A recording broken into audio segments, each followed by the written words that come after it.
Well, yeah, with a proudly South African scarf on is Dave Duarte. Dave, my friend Lewis Pugh said I had to look you up. Okay, very good. Thanks. Lewis is an incredible guy. And he's been to Davos before, have you? I haven't been to Davos. This is my first time.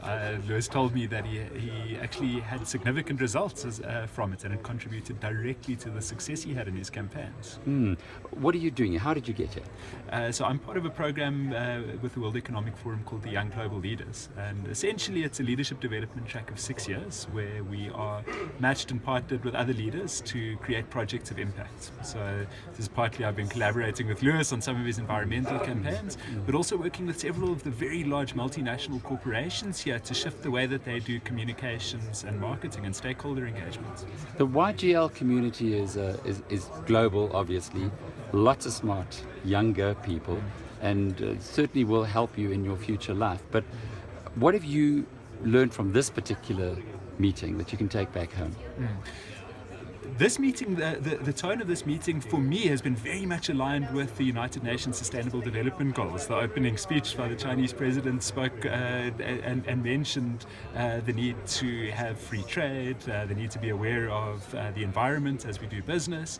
And many of the business leaders are saying in response to all of the market instability, we need to grow trust in brands by looking at how we can have sustainable impact beyond just the financial. That's nice, but the elephant in the room is Donald Trump, who's going to be moving into the White House, or has probably already moved into the White House today, and he takes a very different view. If anything, this is galvanizing the business community as well as the leaders across sectors to say that more than ever before we need to come together to create impact in everything that we do. We can no longer count on governments to do it for us. Yeah, from a South African perspective? This is more relevant than ever before. We've got one of the highest unemployment rates in the world. We also have our own issues and questions around our own government, and private-public partnerships will not only be good for our society, but good for business too. We know that businesses that are aligned with sustainability are more likely to have more brand loyalty, they're likely to attract and retain better talent, and they're more likely to be on the right side of shifting policy. Would you describe yourself as a millennial? By definition, anyone born after 1980 is a millennial, so by definition I am. But I'd like to include in that anyone of any age who's optimistic as I am about the state of improvement in the world. I'm not an ageist. I'd include people like WEF founder Klaus Schwab as an old global leader.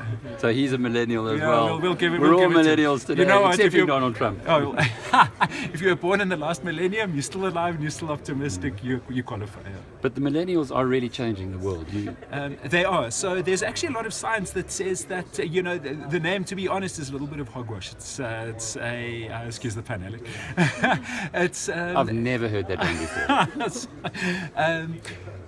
Actually, it's quite an Americanism. So generational theory says that what happens to you when you're around 11 years old determines your political, social, and engagement outlooks for life. So whether what was happening for us in South Africa when we were 11 is probably quite different to what was happening for people in Syria or the US or the UK when they were 11. So we've got to look at generational theory in our own context. And to be honest, in South Africa, I'm not sure if the term applies. But certainly in the Western world, things are changing. People are more optimistic. They're getting more worried about the way the world is being destroyed by older generations, and even in China, as you said. Yep. So the Edelman communications consultancy came out with the Global Trust Barometer, a very trusted index, and it shows that actually optimism and trust in institutions and brands is at an all-time low.